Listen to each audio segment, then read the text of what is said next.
게스트 정성민 선생님을 모시고 수다를 떨어보겠습니다.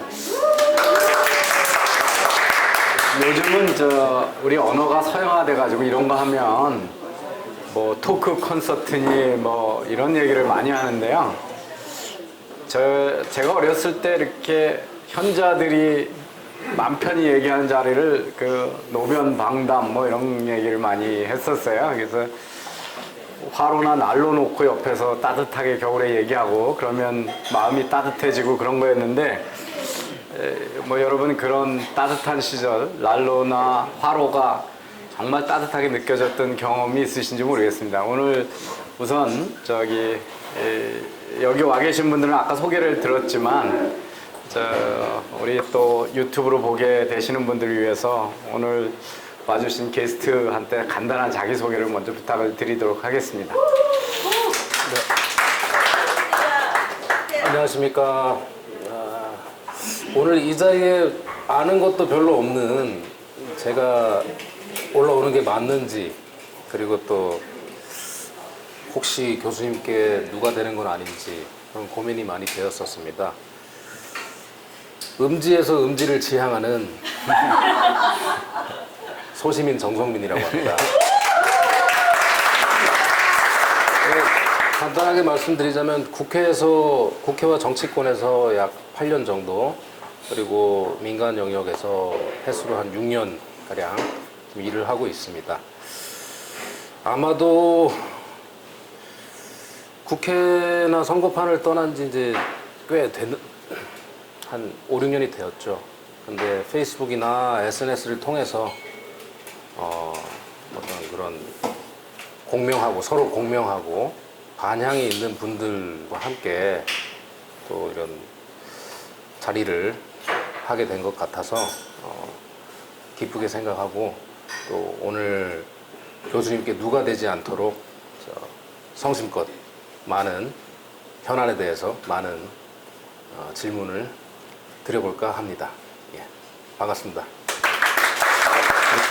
질문은 제가 하고 답변을 여기서 들으려고 그랬는데 질문을 많이 주신다 그래서 되게 그렇습니다. 제가 먼저 질문을 드려야 되는데요. 네. 갑자기 어제 오늘 그냥 주가가 막 떨어지고 있어요. 네. 특히 여기 주식 투자하는 분 중에 석유회사 주식은 어떻게 해야 되는지, 사야 되는지 말아야 되는지 이 얘기부터 좀 시작을 해보도록 하겠습니다. 일단 업계에 수십 년 또 일을 하고 계신 전문가분들께서 많이 계신 가운데, 어떻게 보면 뭐 5년, 6년 남짓한 제가 그에 대해서 말씀을 드리는 게 좀 주제넘기도 하고 또 조심스러운 부분도 있긴 한데, 마침 또 정유회사의 주식에 딱 특화해서 질문을 주셨기 때문에 나름 제 개인적인 소견을 말씀드려보자면, 흔히 전기차가 많이 보급되면서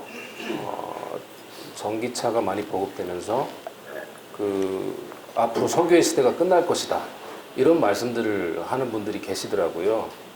하지만 전기차의 수송 대체율이라고 하죠.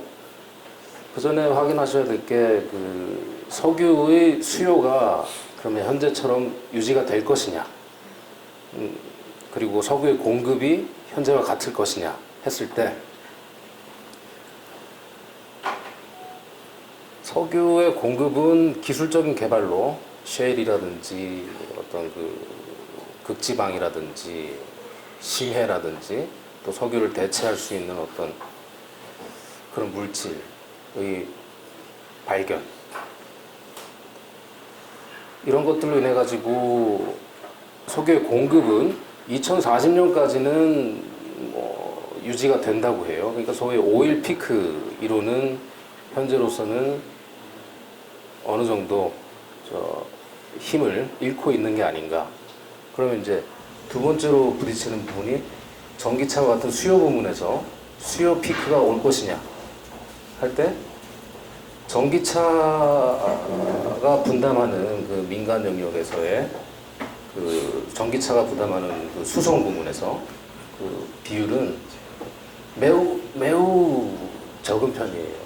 그러니까 2040년까지 3억 5천만 대, 3억 5천만 대 정도라고 하는데 불과 그것이 4%에서 5% 남짓하다고 합니다. 그 이외에 트럭이라든지 항공, 또 석유가 가장 요긴하게 쓰이는 석유화학,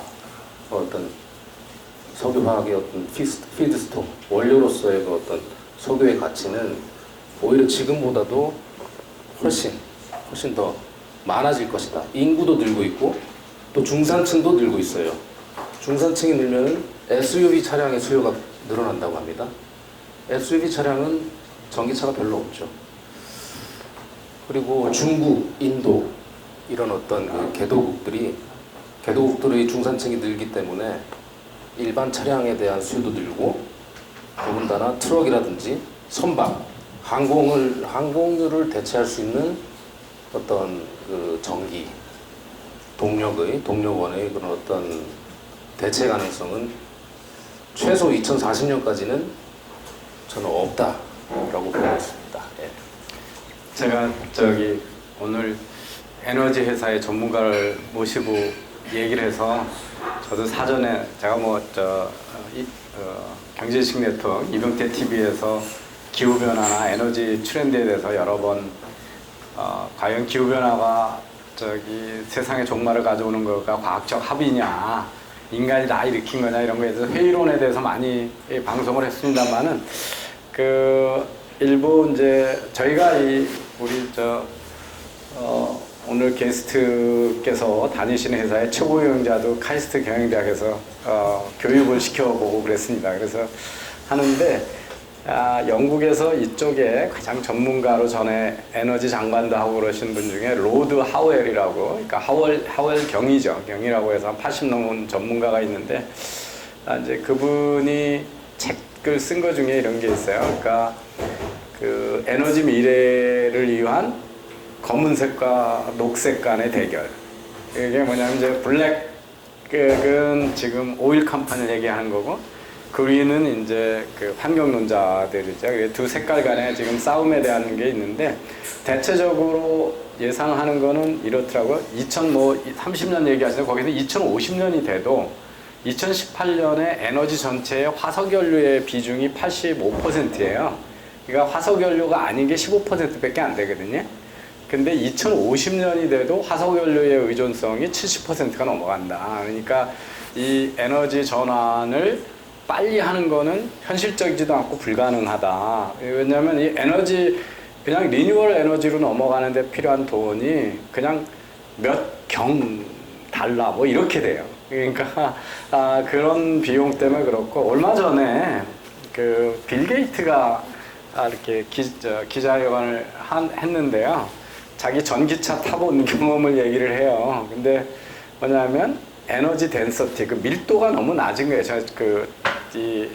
배터리가 그냥 일반 가솔린에 비해서 40분의 1밖에 안 돼서 한번 충전하고 갈 수 있는 거리가 얼마 안 되고 충전 시간도 많이 걸고 뭐 이런 얘기를 많이 합니다. 그래서 근데 빌 게이트 재단에 가시면 멤버십 등록을 하면 빌 게이트가 가끔 뉴스레터를 보내줘요. 그래서 제가 빌 게이트가 보내주는 뉴스레터 중에 저한테 뭐 새로운 영감을 주는 건 많지 않은데 자기가 좋은 책 읽고 레코멘데이션 하는 게들이 있어요. 근데 상당히 재밌는 게 많아요. 제가 빌 게이트가 뭐 읽어보고 자기 젊었을 때 잘못했다고 생각한 것 중에 하나가, 어렸을 때 잠자고 잠 안 자고 그냥 24시간 일해야 된다고 그래가지고 직원들 막 들볶았던 실수를 자기가 실수라고 생각하게 된 책이 있는데, 왜 인간은 자야 되는가, Why We Sleep이라고 하는 책이 최근에 했는데 그 책을 읽고 생각을 바꿨다. 뭐 그래서 저도 그 책 재밌게 읽었습니다. 근데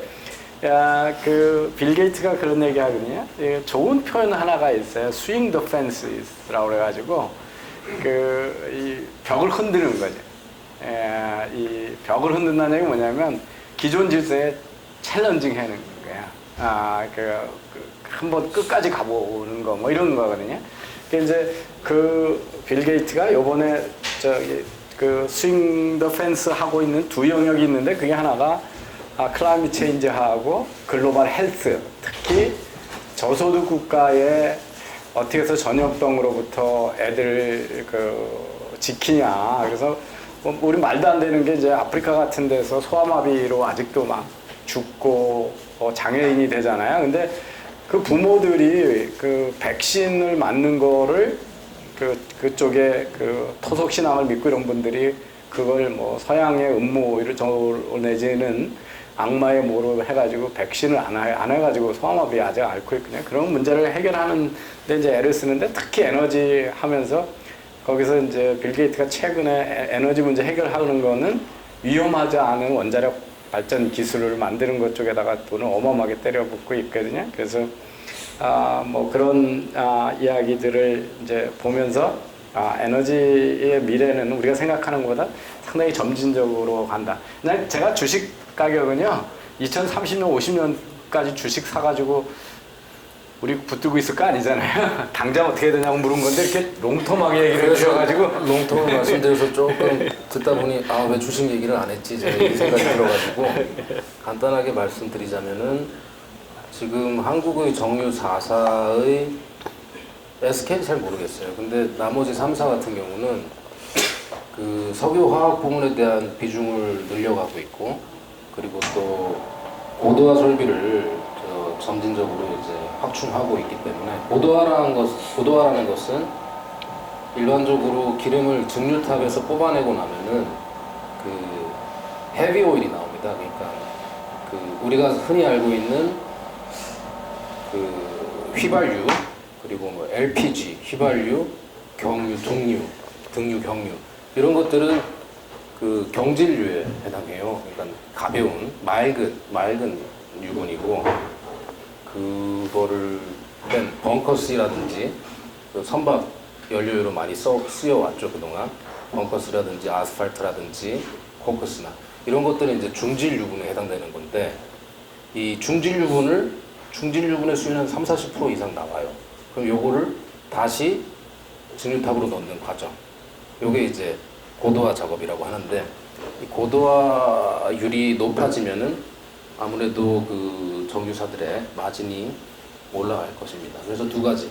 석유화학 부문으로의 비중이 확장됐고 비중을 늘렸고 또 중질 유분에 대한 어떤 고도화 설비를 확충했기 때문에 내부적인 수익성은 어느 정도 개선이 되었다 이렇게 볼 수 있는데 정유사의 수익성에 제일 연관이 되는 거는 그 유가인 것 같습니다.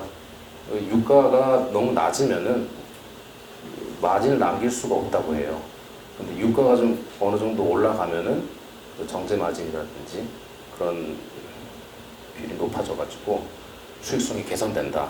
그럼 현재는 굉장히 저유가 기조로 지금 현재 오고 있는데 지금 우한 폐렴이라든지 이런 그 외생 변수로 인해 가지고 그 중국 쪽의 어떤 그 공급량이 축소되고 또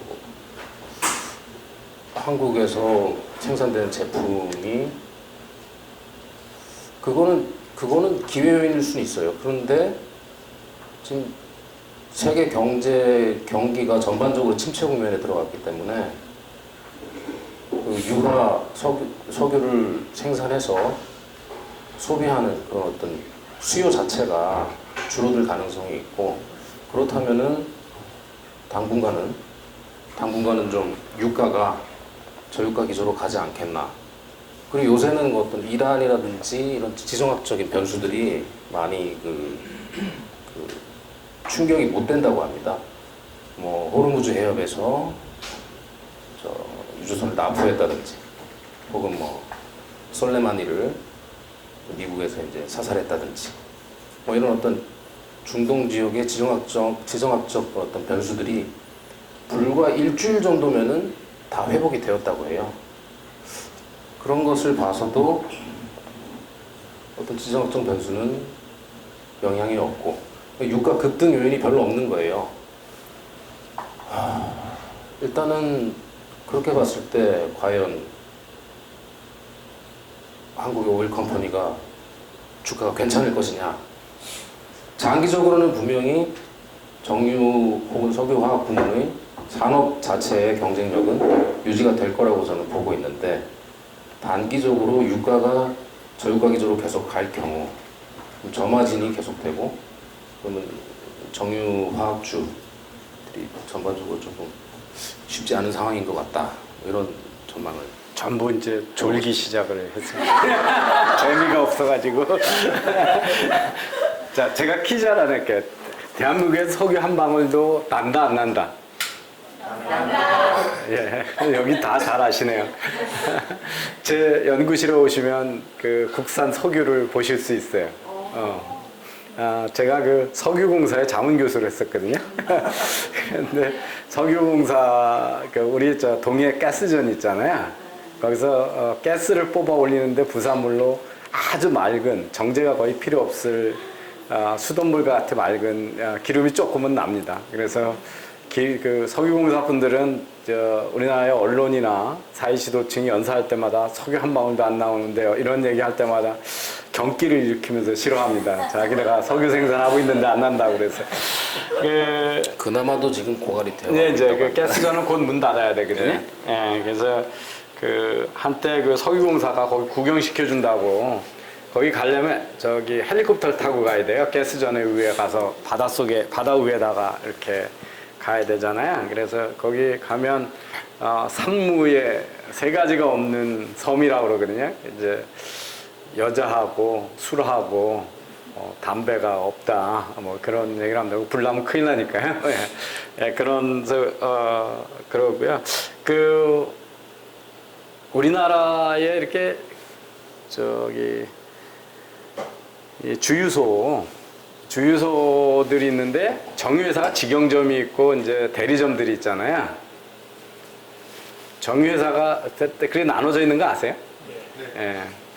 직영점들 열심히 하려고 그럴까, 안 하려고 그럴까요? 정유회사. 왜 안 하려고 그럴까요? 왜 안 하려고 그럴까요? 열심히. 대리점들이 열심히 나가요. 아니, 대리점들도 요새 막 문 닫거든요. 그 수익성이 없어서 그래요. 되게 비싼데 세금이 반이고, 우리나라가 정부 컨트롤이 심하고 경쟁이 치여가지고, 우리가 되게 이게 자랑스러운 산업이거든요. 석유가 안 나오는 나라인데 그 정유를 해가지고 수출을 많이 하잖아요. 근데 진짜 산유국인 인도네시아나 이런 데는 원유는 팔아먹고 정제유는 자기가 수입하거든요. 예, 그러니까 우리가 상당히 자랑스러운 산업인데, 우리나라가 워낙 경쟁이 심해가지고 국내에서 팔아봐야 돈이 잘 안 남아가지고 해외 수출하는 게 마진이 훨씬 더 커요. 근데 이제 중국이 수요가 많아져가지고 막 덤핑을 하는 바람에 최근에 이제 그 수익성이 떨어져 있긴 하고, 특히 우한 폐렴 때문에 전체 수요가 떨어져가지고 석유 그 주가들이 이제 석유값이 떨어지니까 주가들이 떨어지잖아요. 그래서 제가 말씀드린 거는, 이럴 때 사실 시점을 잘 보면 이 우한 폐렴이 없어지고 나면 반등이 될 수 있으니까 투자 시점이 아닌가, 뭐 그래서 저는 이 그래프가 어떻게 가고 있나 지금 보고 있는 중이라서 제가 말씀을 시작드렸었어요. 우리 주가를 볼 때 석유와 연동되는 주가들이 많이 있어요. 항공사 이런 게 그렇거든요. 유가가 올라가면 항공사 수익성이 뚝 떨어져가지고 요새 유류 할증료라는 제도가 있기는 있어도 많이 떨어지거든요. 그래서 전 재미없는 주식 얘기부터 좀 했습니다. 이때 제가 좀 치고 들어가야 될 것 같다는 생각이 들었습니다.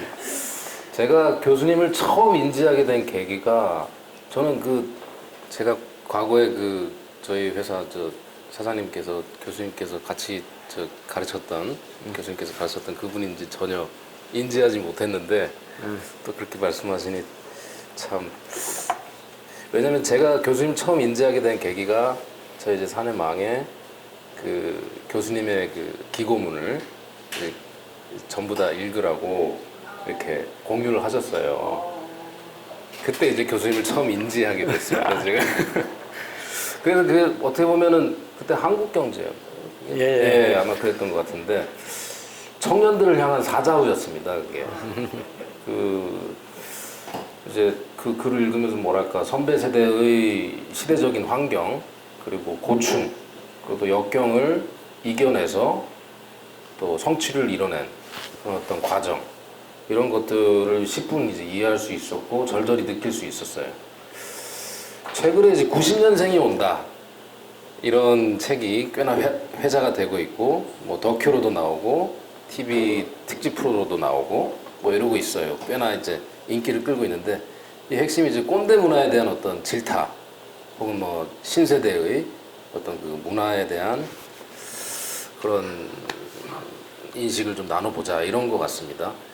그래서 지금 또 어떤 매체에서는 또 50대 현재 50대의 분들 가운데 약 70몇 %가 386 세대가 이제 퇴진할 때가 된 거 아니냐 뭐 이런 얘기도 나오고 있습니다.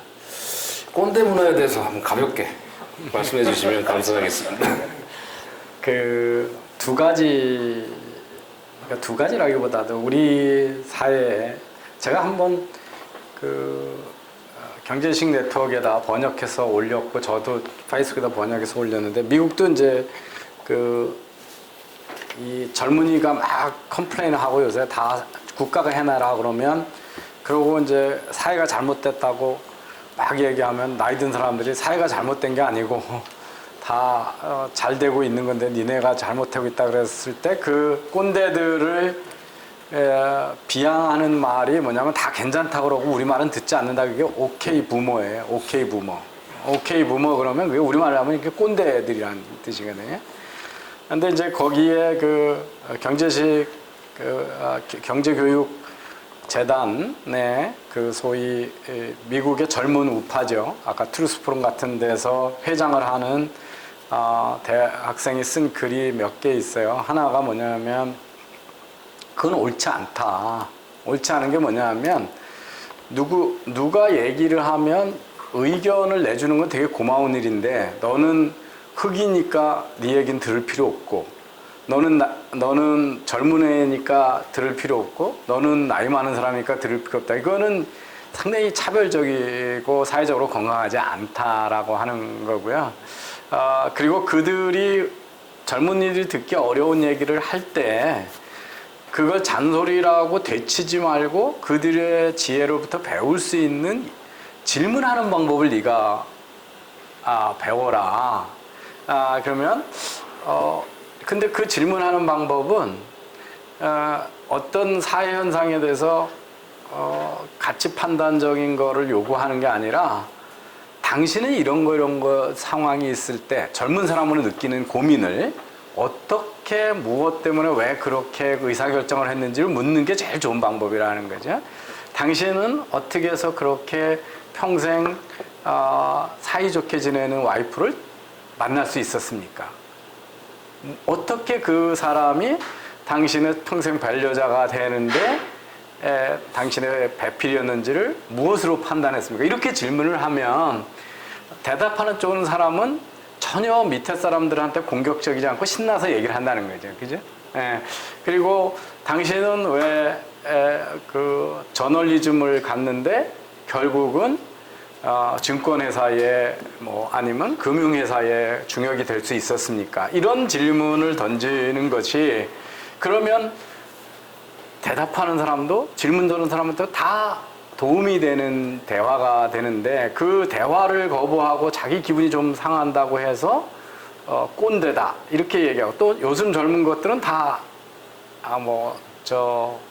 전교조 세뇌가 돼서 안 된다 이렇게 얘기를 하면 사회는 이제 배울 게 없다는 거죠, 그죠? 예, 그래서 언제나 책은 이 제너레이션 차이를 세대 간의 격차를 되게 과장하는 책들이 늘 잘 팔려요.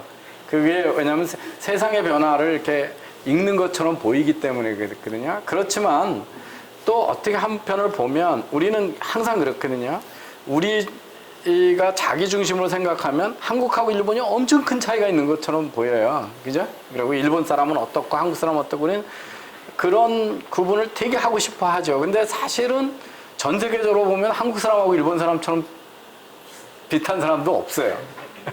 그리고 또 미국 가서 살아보면 일반 보통 사람들이 사는 모습에서 미국 사람하고 한국 사람하고 차이 없죠. 다 자식들 교육에 걱정하고 어떻게 해서 일자리 걱정하고 말 안 듣는 자식놈 걱정하고 다 그러면서 사는 거거든요. 트래픽 잼 가지고 그 출퇴근하는데 길 막히는 거 투덜거리고 뭐 그러면서 살아요. 그러니까 그래서 이게 그 세대 간의 격차는 분명히 있죠. 근데 그 격차가 그 동시대를 지배하는 문화의 격차일 수도 있고 그냥 경륜에서 오는 격차일 수도 있잖아요. 근데 우리가 저도 그렇고 다 그 인간이 오늘을 살아가려면 과거를 너무 많은 걸 기억하면 안 돼요. 그래서 우리가 올챙이 시절을 그 개구리가 올챙이 시절을 모르는 이유가 우리가 현실을 오늘을 충실하게 살기 위해서는 과거 걸 빨리 잊어버려야 되기 때문에 우리 두뇌가 그렇게 돼버린 건데 그래서 자기 어렸을 때도 비슷하게 행동했는데도 마치 이걸 다 지금 세대의 차이인 것처럼 얘기를 하는 경향이 많이 있거든요. 그래서 그 세대 간의 격차는 좀 조심해야 된다라는 건 있어요. 그렇지만 이제 문화의 흐름, 이렇게 흐름 같은 것들이 분명히 있으니까 그래서 뭐 90년대생이 온다, 밀레니엄 세대가 어떻게 된다, 뭐 X 제너레이션, Y 제너레이션 그러지만 이 사회과학자들이 이렇게 막 탐구해 보면 그 제너레이션 격차라는 게 아주 작거든요. 무지무지 작아요. 그래서 그걸 이제 지나치게 강조하고 근데 우리가 이제 꼰대가 되는 거에 위험한 게 뭐냐면 꼰대가 되는 게 위험한 게가 뭐기도 하고 부모가 잘못 생각하는 게 뭐냐면 부모가 자식 생각을 바꿀 수 있다라고 생각하는 거거든요. 그러니까 앞 세대가 다음 세대를 훈계할 수 있다고 생각을 해요. 근데 제가 읽었던 사회 과학에 보면 한 세대를 특정 짓는 거는 피어 문화가 훨씬 더 영향이 크지. 그 아버지 엄마가 생각하는 것보다 자기 학급의 친구들이 어떻게 생각하는 게 더 영향이 크다는 거죠. 그러니까 만약에 엄마 아빠의 영향이 더 크다 그러면 저는 이미자 좋아해야 하고 우리 어머님이 이미자 좋아하셨으니까 제 아들도 이미자 좋아하고 그 아들도 이미자 좋을 것 같은데 아니잖아요. 그죠? 예. 저는 당연히 이미자 안 좋아하고요. 조용필 좋아하고 그다음에 그 다음 세대는 뭐 또 뭐 요즘 같은 BTS 좋아하고 이런 거죠. 그게 피어의 영향이 훨씬 더 크다라고 하는 것 때문에 우리가 늘 자기 중심적으로 생각하면 착각을 하고 있다 이제 이런 게 들어요. 근데 그럼에도 불구하고 저는 그 얘기를 썼던 거는 우리 사회야말로 정말 대화하는 그 프로토콜이랄까 예절이 없어서 완전히 세대 간 대화가 다 끊어져 있다는 거죠. 이렇게 에이징 웰, 잘 늙는 거가 뭔가라고 하는 책을 보면 젊은 층들은 밸류 크리에이터거든요. 새로운 가치를 만들어내는 거예요. 없었던 가치도 막 만들고 도전하잖아요. 근데 그 나이 든 사람은 뭐냐면 밸류 키퍼라고 그래요.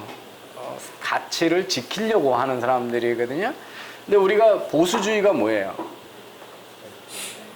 지킬 게 있다고 믿는 사람들이 보수주의예요. 그죠? 예, 컨서베티브가 그렇잖아요. 근데 그게 어제도 우리 박정자 교수님 말씀하셨지만 되게 겸손한 생각이에요. 왜냐하면 사회가 지금 어떤 질서가 돼 있다라고 하는 거는 그럴 이유가 있었던 거예요. 그렇게 형성되는 이유가 있으니까 이렇게 돼 있는 거지. 그걸 내가 디자인을 해서 마음대로 바꿀 수 있다. 이게 오만한 거잖아요. 그러니까 보수주의는 지킬 게 있고 점진적인 변화를 수용하는 게 보수주의고 이 포스트 모더니즘이라는 거는 마치 쥐가 신이 된 것처럼 생각해서 알량한 머리로 세상의 질서를 다시 디자인할 수 있다고 믿는 거잖아요. 그래서 그러니까 홍장표나 지금 장하성이나 이런 사람이 나오는 거예요. 최저임금 올려주면 세상이 잘 될 것 같은 거예요. 이거 자기가 마음대로 디자인하는 거잖아요. 근데 상상일 뿐이죠. 현실의 질서하고는 전혀 맞지도 않는 거예요. 그래서 나이 든 분들은 사회가 이렇게 왔을 때 이 사회가 잘 됐었던 이유들을 아니까 그걸 지키려고 하는 노력을 해서 나이가 들면서 사회적 역할이 밸류 크리에이터로부터 밸류 키퍼로 이렇게 바뀌는데 우리는 지금 밸류 크리에이터하고 밸류 키퍼하고의 대화가 완전히 단절돼 있고 일방적으로 앞 세대를 다 그 부정을 하는 그런 역사 청산이란 말이 바로 그거거든요. 그 얘기하고 똑같아요. 역사는 청산할 수가 없어요. 역사는 이미 쌓여 있는 건데 뒷세대가 앞에 지나간 역사를 어떻게 청소를 하고 청산을 해요. 그건 그 얘기가 나오는 순간 이거는 보수주의자도 아니고 자유주의자도 아니에요. 이거 세상을 디자인할 수 있고 새로 만들 수 있다라고 본인이 신이 되려고 하는 오만한 생각이거든요.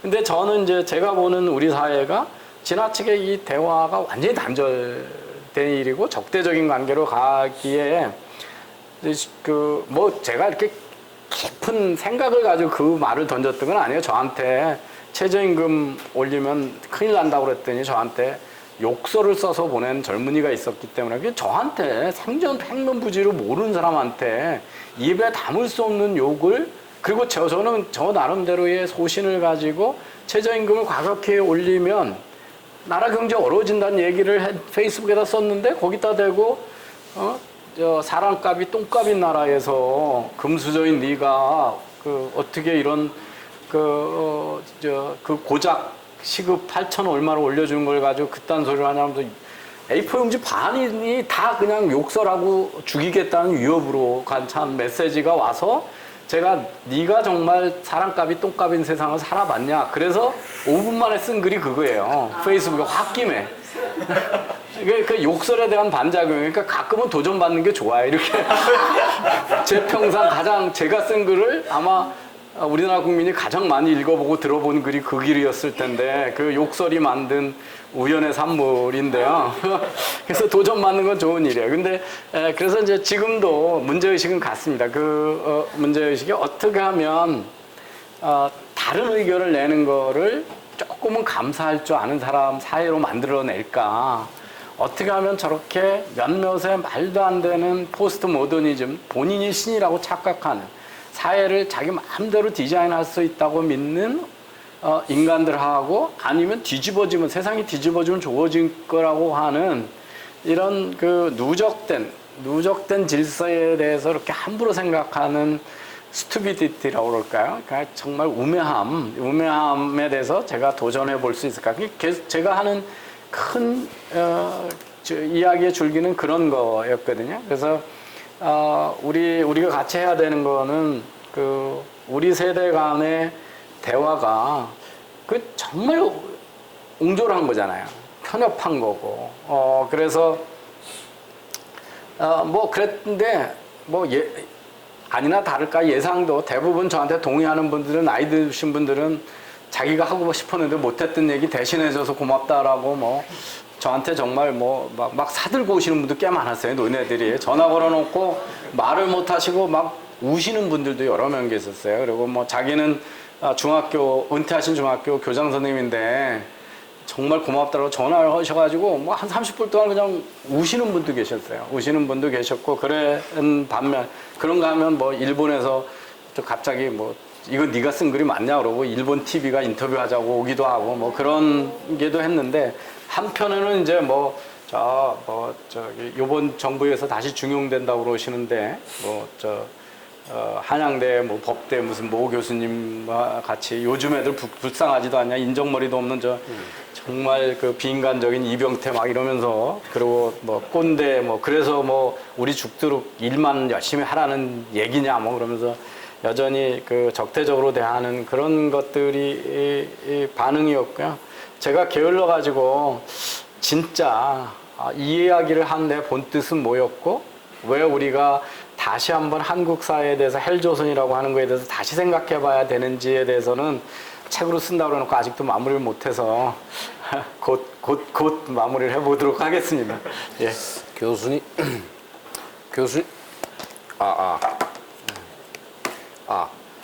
근데 중간에 낀 세대시잖아요. 그렇죠. 그렇죠. 그 가운데 계신 세대는 어떻게 생각하세요?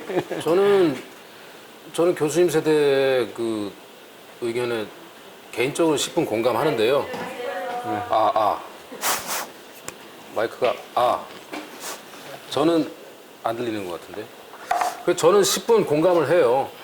교수님의 어떤 그런 세대의 어떤 그런 고충이라든지 그런 거에 대해서 저희 아버지께도 많이 들었고 또 교수님께서 또 같은 말씀하셔서 저는 10분 공감하는데 요새 또 친구들의 마음도 요새 친구들의 마음에 대해서도 저는 또 나름 공감하는 바가 있는 게 그 지금 소위 꼰대라고 불리는 그 세대가 사실은 이제 50대 갓 접어든 그 소위 운동권 세대라고 하죠. 그런 분들이 뭐 연탄재 발로 차 봤냐? 아니 뭐 연탄재 차지 마라. 한 번이라도 뜨거워 본 적이 있느냐? 뭐 이런 어떤 감성적인 표현으로 그 어떤 그 자신들의 그 시대적인 어떤 활동을 좀 미화하기도 하고 그 당시에는 그분들이 굉장히 치열했다고 저는 생각을 합니다만 그 이면에서 어떤 기제가 작동해가지고 그런 분들이 그런 행위를 했는지에 대해서는 여전히 또 좀 의문이 있고 그런 분들이 입으로 부르짖었던 것들을 나이가 들어감에 따라서 본인들이 이제 사회에 주류로 올라섰어요. 기업의 임원이라든지 혹은 뭐 공직사회의 어떤 중추를 맡고 계신 뭐 그분들이 다 이제 40대 후반 50대시란 말이죠. 근데 이분들이 본인이 그렇게 부르짖었던 내용과 배치되는 그 삶의 행태를 보이고 마치 자신들이 절대 선인 것처럼 너희들 뜨거워 본 적 있느냐? 우리는 너희들보다 우월해. 민주화를 이뤄낸 장본인들이기 때문에 이런 인식을 갖고 있다는 느낌을 아마 제 또래 혹은 제 밑에 또래는 많이 갖고 계신 것 같아요. 제가 그 화두를 던질 때 기대했던 거는요, 이런 거였어요. 시각을 과거, 현재 이렇게 세대관으로 우리나라 내에서 책임을 묻는, 우리가 그러니까 버티컬하게 생각하는 거죠. 종시적으로 보는 거는 그 자체가 무의미하다. 왜냐하면 세상은 바뀌었거든요. 세상은 바뀌었어요. 그리고 어느 누구도 자기 손자 때 삶을 생각해서 자기 삶을 예측하고 행동을 바꾸는 사람 아무도 없다는 거죠. 그러니까 당신들이 왜 이렇게 험한 세상을 만들어놨냐고 저한테 묻는다면 너는 그러면 네 손자 시대에는 세상이 어떻게 바뀔 걸 알고 지금 디자인을 하냐? 선택을 바꾸냐? 아무도 세상은 그럴 수가 없다는 거죠. 그리고 스마트폰이 태어날 거라고 생각했던 사람은 20년 전에 아무도 없었다는 거죠. 그러니까 세상이 바뀌었는데 자꾸 지금 어려운 거를 당신 앞에서 뭐 했냐라고 얘기를 손가락질하는 게 무슨 의미가 있냐는 거예요. 그런데 시선을 그렇게 보지 말으라는 거예요. 옆을 보라는 거예요. 옆을. 대한민국 옆을 봐서 일본, 미국, 북한, 중국, 프랑스를 보면 대한민국이 그래도 헬조선이냐. 거기 젊은이들은 정규직 연봉 1억짜리 주는 일자리가 펑펑 넘쳐가지고 아무도 걱정 안 하고 사냐. 우리 수준의 선진국에서는 다 중산층이 원하는 일자리가 부족해서 다 힘들어요. 미국도 지금 실업률이 최고로 줄어들었다고 그랬지만 그 일어난 일자리의 75%는 소위 나쁜 일자리라고 그러는 거예요. 그러니까 그래서 지금 당신들 시각은 지금 엉뚱한 데를 지금 쳐다보고 비난을 하는 거다. 시선을 옆으로 돌려라. 전 세계를 봐라. 그러면 그때는 뭐냐면 내가 지어진 처해진 상황에서 내가 살아갈 길이 뭔가를 생각해야지 아무리 윗세대를 비난해봐야 그건 비교 대상도 아니고 비교할 수도 없고 너도 다음 세대를 위해서 행동을 바꾸지 않는다. 왜? 우린 예측 못하니까. 예측 못해요. 우리 다음 세대가 어떤 세상에서 살아갈지. 예, 그래서 이제 저는 그 시각을 돌리라고 하는 거가 기대했던 거예요. 자꾸 세대 간의 이해를 주장하는 게 아니고, 예. 그래서 이제 그게 저의 본뜻이었는데 잘 전달이 안 되는 것 같고, 왜냐면 홧김에 쓴 길이니까. 그렇습니다. 그래서 지금도 이제 뭐 586 그런 얘기를 할 때 우리 세대가 그 586의 실패는 어떻게 보면 지금 정치 리더십의 실패잖아요. 그죠? 리더십의 실패니까 우리가 그걸 개선하려고 국민들이 자각을 해야 되고 선거를 제대로 해야 되고 뭐 이런 얘기 막 해야 되는데 또는 한편으로는요. 우리가 인식해야 되는 게 뭐냐 하면 우리만 그런 게 아니라 인간 자체가 부조리한 거예요. 그러니까 우리 꼰대만 그런 게 아니고 미국의 꼰대도 그렇고 프랑스의 꼰대도 그렇고 일본의 꼰대도 그래요. 인간은 이상적인 기준으로 봤을 때 다 위선이 없고 그렇게 보이냐. 어느 사회가 그렇지 않아요. 그게 실존 철학이잖아요. 우리가 그냥 그 시지프의 신화처럼 부조리한 데를 끊임없이 도전하고 이러면서 조금씩 점진적으로 발전하는 거지 인간이 신이 되지는 않는다는 거거든요. 그래서 그래서 사고의 틀이 되게 중요한데 우리 사회에 다른 사람을 보는 시각이 저 사람은 완벽해야 되는데 입으로 떠든 거하고 너무 달라. 뭐 물론 조국 같은 케이스는 그냥 보통 인간하고 비교하면 안 되는 거죠. 그냥 뭐 인간이기를 포기한 사람들이 있다라는 걸 증명한 거니까. 근데 그래서 두 가지죠. 우리 사회가 그 도덕성이나 그러니까 사람들이요 체면이 차리려면 배가 불러야 돼요. 가난하고 배고프면요 체면이 없어요. 근데 우리가 그런 배부른 상태에서의 문명인에 준하는 예절을 갖추고 산 지가 살아야 된다고 생각한 지가 얼마 안 된 거예요. 그러니까 거칠죠. 다 거칠어요. 그리고 권모술수에 능한 사람들이 뭐 정치 지도자가 되고 그런 것들은 다 충분히 이해하고 설명이 되는데 그 밑바닥에 걸린 사람에 대한 기대를 너무 과도하게 높이 가져가면 제가 이제 어제도 말씀드렸지만 대한민국은 성공한 대통령이 하나도 없어요. 근데 그거는 대통령이 다 실패해서가 아니고 우리 국민이 너무 정치주의에 대한 기대가 높은 거죠. 비현실적이. 대통령이 무슨 배 가라는 거를 빨리 가가지고 구해야 된다고 생각을 하고 뭐 모든 걸 다 해결할 수 있는 전지전능하다고 생각을 하는 것도 비현실적인 이야기잖아요. 그래서 저는 그 부조리한 인간에 대한 기대도 현실적으로 우리 국민들이 자기를 돌아보면 되는데 자기가 완벽하지 않은데 다른 사람은 완벽해야 된다고 기대하는 그런 이제 이중잣대가 우리 속에도 다 있다. 그런 걸 좀 생각해 보고 싶어요. 예. 이게 지금 마이크가 들락날락해서. 근데 이제 우리 정치 실패 얘기했잖아요. 그래서 이제 얘기를 오늘 이 정심을 들어야지 자꾸 이심 얘기만 들으면 안 돼가지고. 그래서 정치 얘기를 좀 이제 정치권에 오래 계셨으니까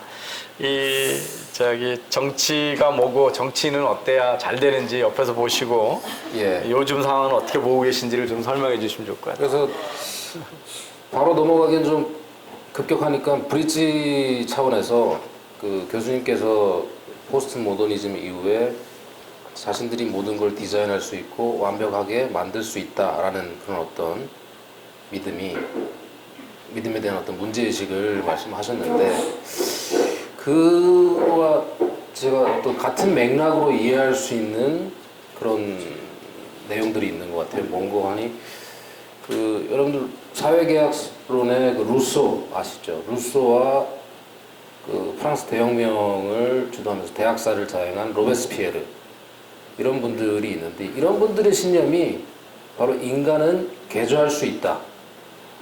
인간은 개조할 수 있고 완벽하다.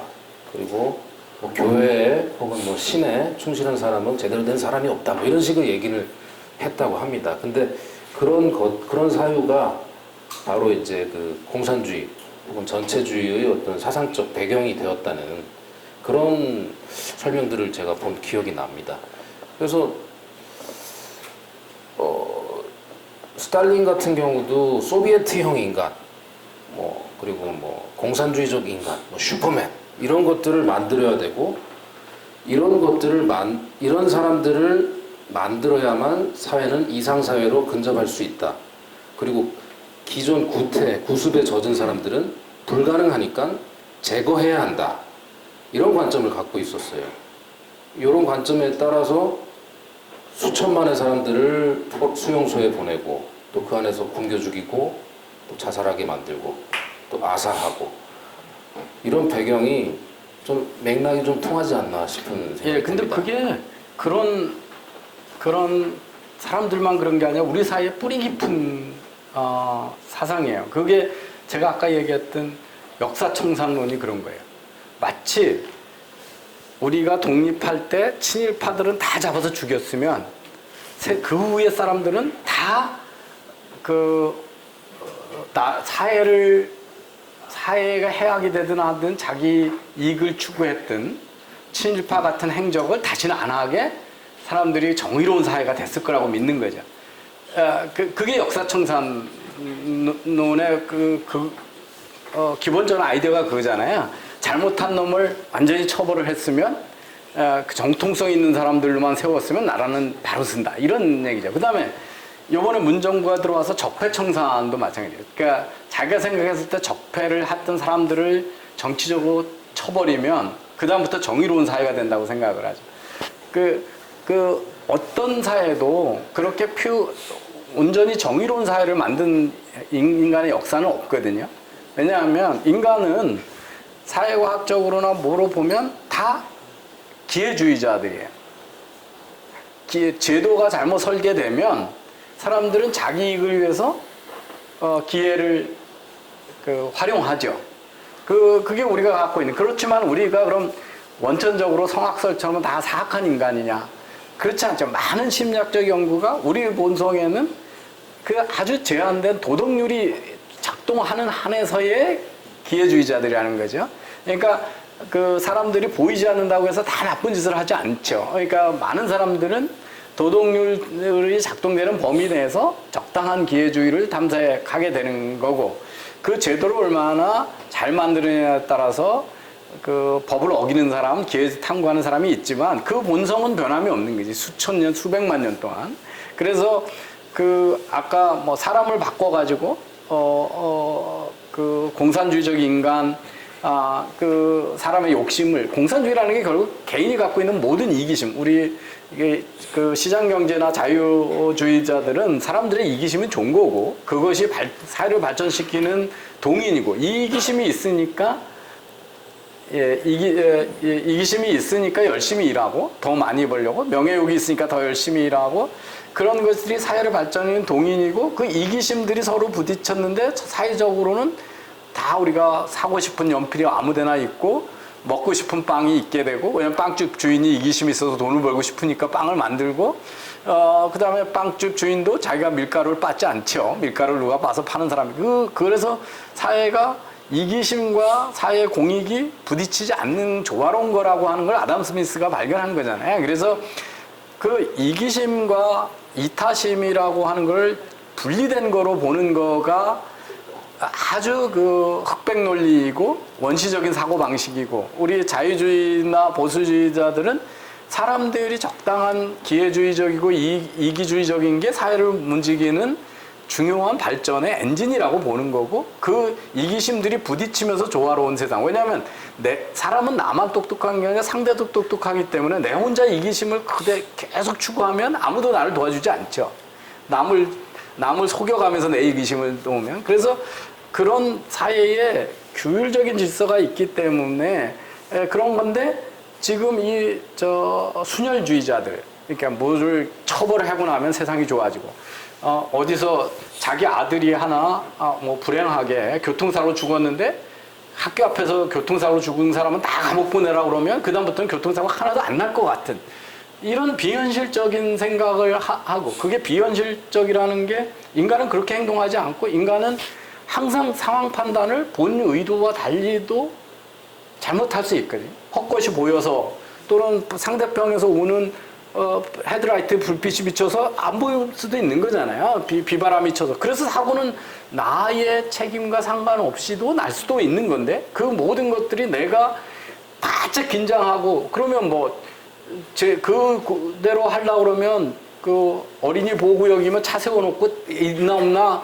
보고 나서 그 다음에 다시 운전해야 되겠죠. 그죠? 그래서 그런 생각을 하는 것들이 다 인간이 갖고 있는 한계에 대해서 인정을 안 하는 거예요. 그죠? 우리가 신이 돼야 되고, 우리가 성인이 돼야 되고 그런 것들은 다 비현실적인 건데 그게 그 공산주의적인 생각, 전체주의적인 생각이 우리 사회 속에 뿌리 깊게 자리 잡고 있다. 그게 역사청산론이고 그게 적폐청산론이에요. 그게 다 전체주의적인 생각이고 인간 개조론이죠. 인간을 그렇게 하면 우리 사회 사람들이 다 그 정통적인 도덕관에 비해서 그 사회를 먼저 생각하는 애국심으로 무장이 돼서 바르게 살 거다. 이렇게 기대하는 거잖아요. 그래서 그렇게 살도록 만들려고 권력이 장악하면 얼마나 피곤한 세상이 돼요. 그죠? 감시해야 되고. 그러니까 오늘 같은 거죠. 똑같아요.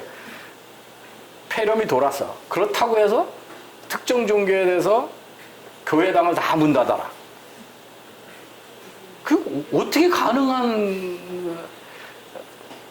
발상이냐는 거예요. 이게 완전 전체주의적인 발상이에요. 다른 가치는 인정 안 하는 거죠. 그냥 권력이 있으면 특정 가치 중에 하나의 가치를 자기 마음대로 선택할 수 있다고 믿는 거예요. 그런 것들이 다 비슷한 전체주의적인 사고고 똑같이 인간 개조론에 입각해 있는 사고다. 이런 게 보여집니다. 말씀 결국 인간의 불완벽성을 인정해라. 뭐 그것이 제일 중요한 사안이라고 말씀하신 것 같고 그런 맥락에서 아까 좀 전에 말씀하신 그런 그 전체주의적인 발상, 다른 가치는 도외시하고 눈에 보이는 것만 이렇게 집중하게 만드는 그런 소위 폭주라고 하죠. 이런 폭주를 만들게 되는 그 배경에는 사실은 그 열렬한 추종자, 소위 팬덤 이런 분들이 있기 때문에 또 가능한 거 아닐까 싶습니다. 오늘 저 문화일보 그 실론에 보니까 이현정 논설위원께서 민주주의 망치는 문주주의다 하면서 주권 재민이 아니라 주권 문파고 그리고 또 삼권 분립이 아니라 삼권의 대통령 집중이고 그리고 세 번째 법치주의가 아니라 문치주의가 기승을 부린다 이렇게 논평을 내어놨어요. 지금 그 강서갑에 금태섭 의원이 있는데 과거 조국 사태 때 나름 바른 목소리를 당내에서 냈었습니다. 여기에 그 당시 조국을 응원하는 그런 어떤 모임의 그 열렬한 활동가였던 소위 개국본이라고 하죠. 개싸움 국민운동본부인가요? 그 개국본의 김남국이라는 분이 이제 강서갑에 공천 신청을 했다가 뺐어요. 왜 뺐는고 하니 정봉주 전 의원이 그 당 지도부를 향해서 협박을 한 거죠. 가만히 있나 봐라. 그래서 이제 당 지도부가 김남국 씨를 어느 정도 달랜 것 같습니다. 오늘 최신 업데이트된 내용은 김남국 씨를 다른 곳에 뭐 전략 공천을 한다든지 뭐 이런 식으로 한다고 해요. 세칭 이제 그 문파 신드롬, 팬덤, 아까 교수님께서 말씀하신 그 모든 것들이 가능하게 만드는 그 열렬한 지지층. 이것은 어떤 그 진영을 불문하고 공이 나타나는 현상인 것 같습니다. 이 문파 신드롬 혹은 그 어떤 그 인물에 대한 과잉 추종 현상에 대해서 혹시 생각하신 바가 있으시면 그 사람들을 나눠서 도덕적이고 정의로운 파하고 그렇지 않은 파로 나누는 게 뭐 우리나라 좌파의 기본적인 사고잖아요. 그래서 문재인 대통령부터 그런 사고에 젖어 있고 그래서 자기네가 하는 건 정의고 남이 하는 거는 다 불의라고 하는 이중잣대가 작동되고 있다는 거는 우리 너무나 잘 알고 있고 그렇지만 그런 배경에는 사실은 좌파 우파 상관없이 인물 중심으로 생각하고 사람 중심으로 제도나 구조를 보지 않고 사람 진영 중심으로 생각하는 습관은 우리나라에 공이 있는 문화적인 습관인 것 같아요. 그러니까 우리는 뭐 요새 정당이 만들어지고 부서지는 것도 보면 다 누구누구 정당이잖아요. 그게 국민 속에 있는 제도적 정당이라면 누가 부수거나 할 수 있는 일은 불가능하죠. 그런데 그래서 그런 것은 우리 사회가 지금까지도 다 항상 제가 이제 요새 우파들도 황교안 대표나 뭐 이런 우파 정치 지도자를 비판하는 거를 보면 다 다 기대하는 게 독재적 지도자예요. 정당에 들어서 당원이 노선 투쟁을 해서 야, 저 김무성이는 네가 제기하는 그 노선은 안 돼. 그러면 선거를 통해서 김무성이를 배제시킬 생각을 안 하고 황교안 대표 당신이 왜 안 잘라줬냐 이런 거거든요. 근데 정당이 민주적인 정당이라면 당수라고 그래서 국회의원이나 당원을 함부로 자르고 말고 생각이 다르다는 이유로 자르라고 요구하는 것 자체가 독재를 요구하는 요구거든요. 그러니까 그 사이에는 우리는 아직도 그 백마탄 왕자가 나타나서 아니면 정말 어떤 영웅이 나타나서 내가 생각하는 정의를 이루어주기를 바라는 아주 독재를 갈구하는 그런 그게 지도자라고 생각하는 과거의 그 독재적 지도자에 대한 갈망이 아주 뿌리 깊게 박혀 있는 나라예요. 그렇죠. 예, 그래서 그러다 보니까 사람 중심으로 되니까 사람들이 세를 얻는 방법은 자기 바를 만드는 수밖에 없어요. 자기 바를 만드는 사람밖에 없고요. 그래서 바들은 위험하죠. 왜냐하면 사람에 따라 몰려다니니까. 그리고 그 바들 때문에 뭐가 안 되느냐면 정치 세대 교체가 안 되는 거예요. 왜냐하면 내가 모시는 바가 한 번 실패했어도 재수해서 삼수해서 대통령이 돼야 돼. 그러니까 한 번 물러나고 싶어도 못 물러나요. 그러니까 문재인 대통령은 분명히 저 노무현 대통령 죽고 나서 또 지난번 선거 실패하고 나서 그만두려고 그랬는데 그만두고 싶은 생각이 좀 있었을 거예요. 근데 주위 사람들이 가만 내버리지 않아요. 이 사람이 대통령이 돼야 자기가 권력을 잡기 때문에. 그래서 끊임없이 찾아가서 물론 옆에 그 옆지기가 제일 열심히 뛰었다고 그래요. 지금 본인이 이제 퀸이 되고 싶어서 그랬던 거예요. 분명하죠. 그죠? 더 신나 있잖아요. 지금 대통령보다 훨씬 더 신나 있는 양반이라는 게 확실하게 표정에 드러나잖아요. 그죠? 예, 행동에도 드러나고. 그래서 엊그제도 저는 그 토닥가르다가 자꾸 저도 남자인데 여자 가지고 자꾸 태클 거는 거 저거 할 것 같은 말은 안 들었는데 종로 와가지고 뭐 꿀 가지고 뭐 어쩌고 하잖아요. 근데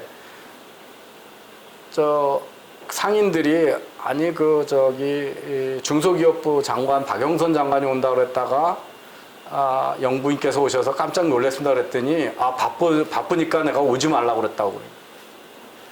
그게 답변이었어요. 장관은 바쁘니까 내가 오지 말라고 놔줬다는 거예요. 내가 지시해서 오지 말라고 그랬다는 거예요. 지금 우리는 1+1으로 바이완 계단 프리로 대통령을 2명 뽑은 거예요. 장관을 마음대로 부릴 수 있는 영부인을 뽑은 거예요. 그게 답변이에요. 그게 답변이에요. 그러니까, 근데 하여튼 그렇게 해서 부추겨가지고 정치를 시키잖아요. 그래서 우리 바나 정당 구조가 뭐냐면 국민이 한번 노라고 얘기했는데 계속 대통령을 만드는 거예요.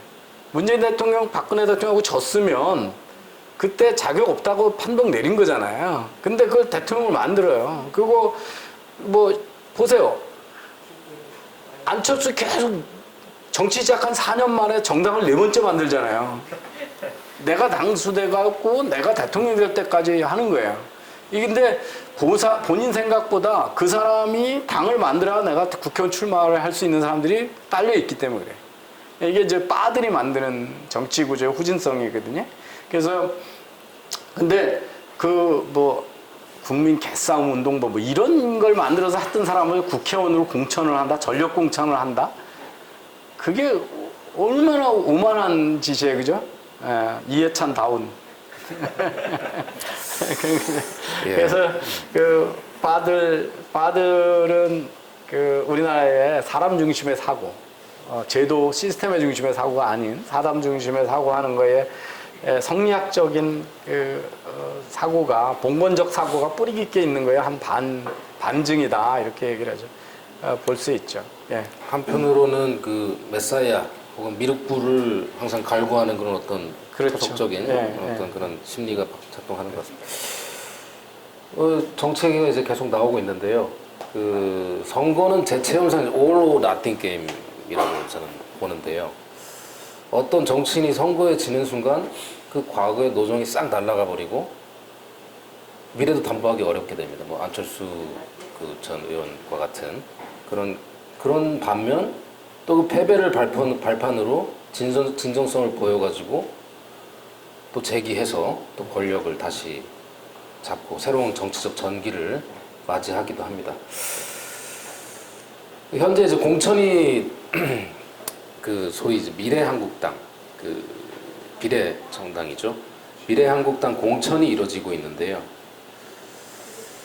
그 공관위원장이 그 공병호님께서 이제 낙점이 되었다고 합니다. 그 어디서 인터뷰한 걸 보니까 공병호 의원께서 그 공관위원장께서 그 대원칙으로 유권자를 이제 소비자로 상정하고 팔리는 상품을 내겠다. 그러면서 이제 돈 벌어본 사람, 소위 이제 청년이나 여성을 이렇게 내세우는 게 유행처럼 번지는데 그런 것이 아닌 전문성과 현장성을 갖추어야 하고 과거처럼 당 공헌도나 그거에 대한 공치사 혹은 지분 요구 혹은 그 형제 정당의 그 공천 탈락자 구제 용도로 그렇게 공천하는 것은 지양하고 사양하고 공급자 중심 사고에서 수요자 중심 사고로 공천 기준을 잡겠다고 이렇게 얘기를 한 걸 봤어요. 만약 교수님께서 공관위원이라면 어떤 기준을 제시하고 싶으신지. 예. 이 공을 자꾸 저한테 돌리셔가지고 뭐 솔직히 말씀드려서 잘 안 보이는데 마무리요. 예. 네, 제가 뭐 정치에 대해서 고민이나 생각을 안 해봤다면 거짓말이에요. 사실은 인생에 살면서 최근처럼 제 지난 연말서부터 지금까지 정치에 대한 유혹이 저한테 아주 현실적으로 있어 본 적도 없었고 그것 때문에 고민을 많이 해보기도 했어요. 근데 이제 그러면 아까 선거에 지고 나면 인생이 끝나는 것 같고 뭐 우리 정치인들이 그렇잖아요. 근데 이제 그게 문제의 본질이죠. 인간이 살아가면서 추구해야 될 가치가 너무 많은데 마치 권력 아니면 아무것도 아닌 것처럼. 그렇다면 국회의원 안 된 사람들은 우리는 다 인생의 실패자잖아요. 권력을 추구하지 않았기 때문에. 근데 그 사람들이 사실은 권력 욕의 화신일 뿐이지 인생을 풍요롭게 살지 않는 사람이기 때문에 그렇죠. 미국에서 그렇게 오랫동안 상원의원하고 하원의원 하다가 나는 이제 가족하고 더 풍요로운 세상 삶으로 마감을 하고 싶다. 이러면서 은퇴하는 분들 많잖아요. 그러니까 그 국회의원들 삶 뭐 가까이서 보셨지만 전혀 풍요롭고 은혜로운 삶 아니에요.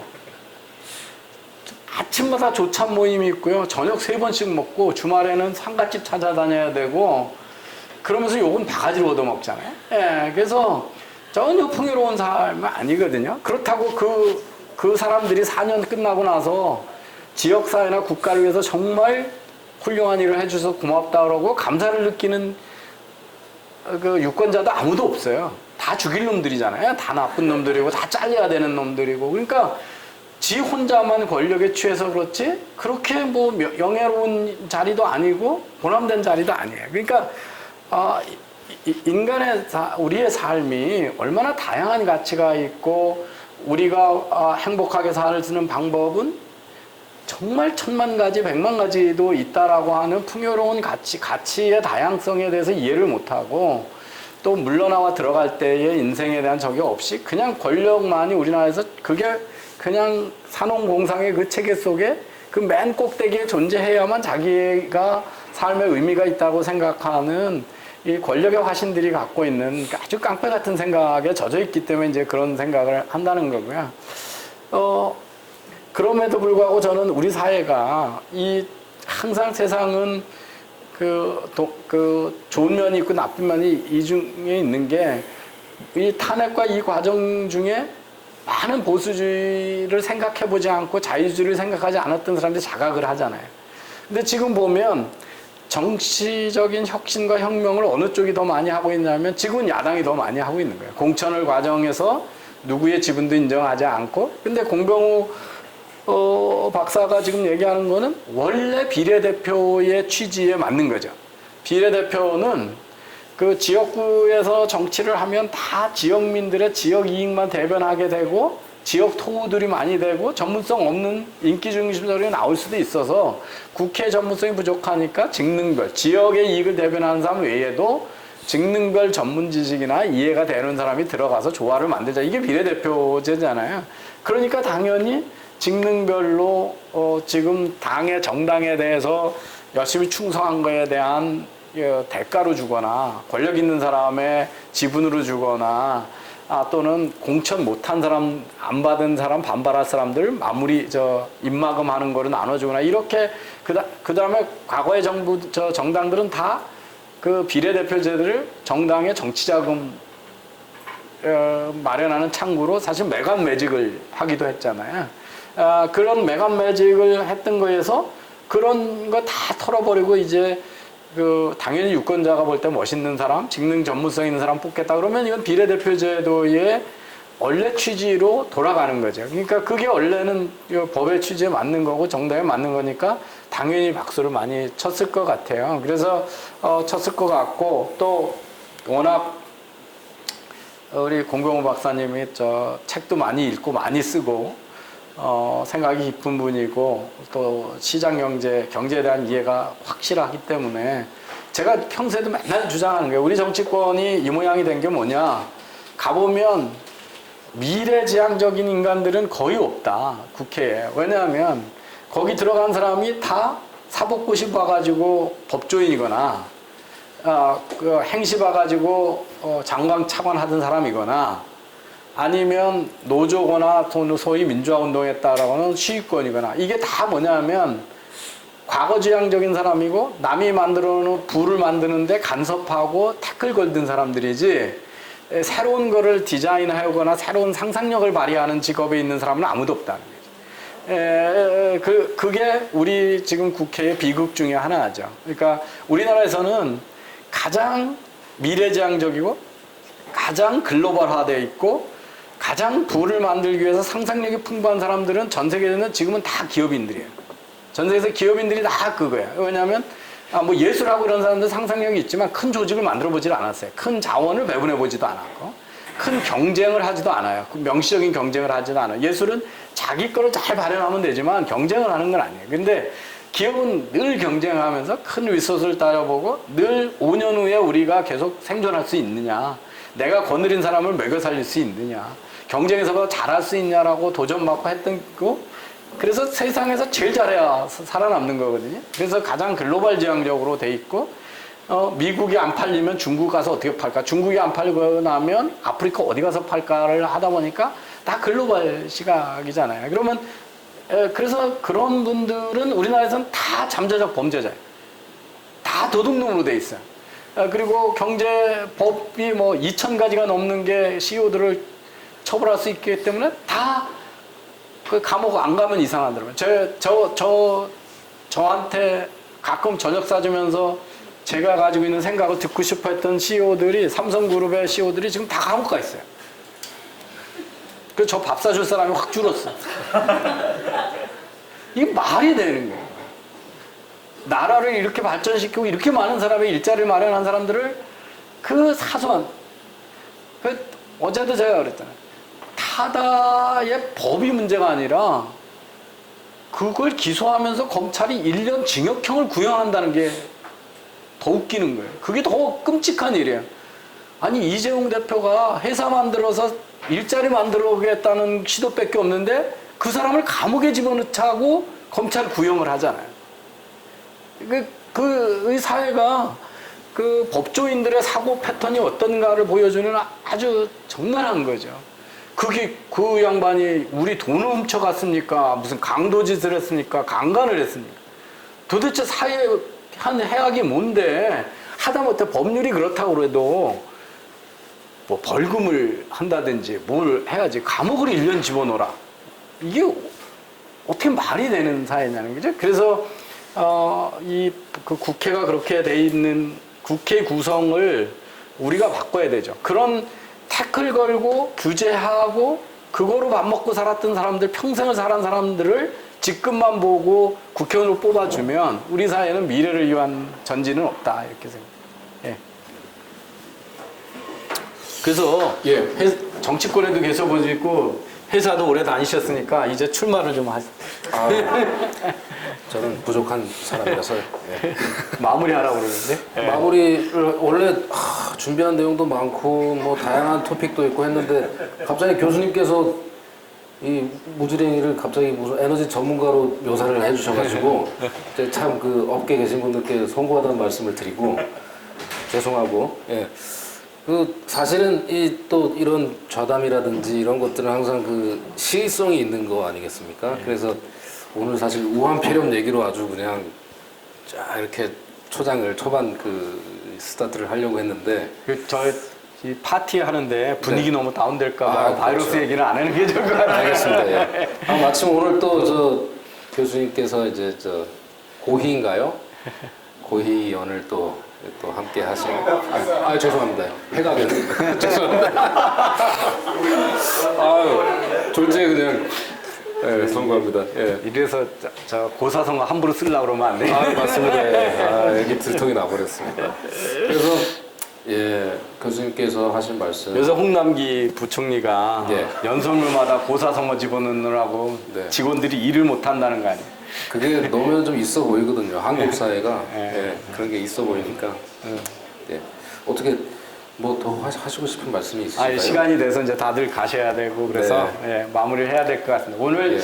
저기 뭐 준비한 게 많으시다 그러는데 저하고 사전 각본이 없이 준비한 게 많으셔가지고 이제 다음에 다시 한번 우리 저 경제지식 네트워크에서 모시든지 뭐 더 모셔야 이 저 가지고 계신 걸 다 풀어놓으실 수 있을 것 같습니다. 어쨌든 저 좋은 질문 많이 해주시고 본인 생각은 별로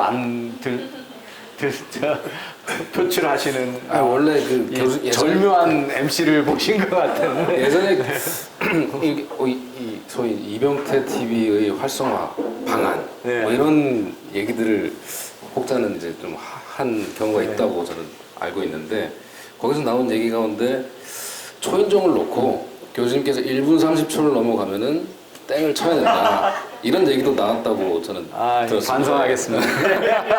좋은 아이디어인 것 같아요. 제가 요새 뭐 스마트기가 좋으니까 이 그렇죠. 1분 30초마다 그냥 삑삑거리도록 세팅을 하고 한번 해보겠습니다. 근데 제가 그럴 이제 각오를 가지고 나왔었는데 교수님께서 이제 그 말씀하시는 그 내용들이 끊을 수가 없는 말씀들을 해주셔가지고 예.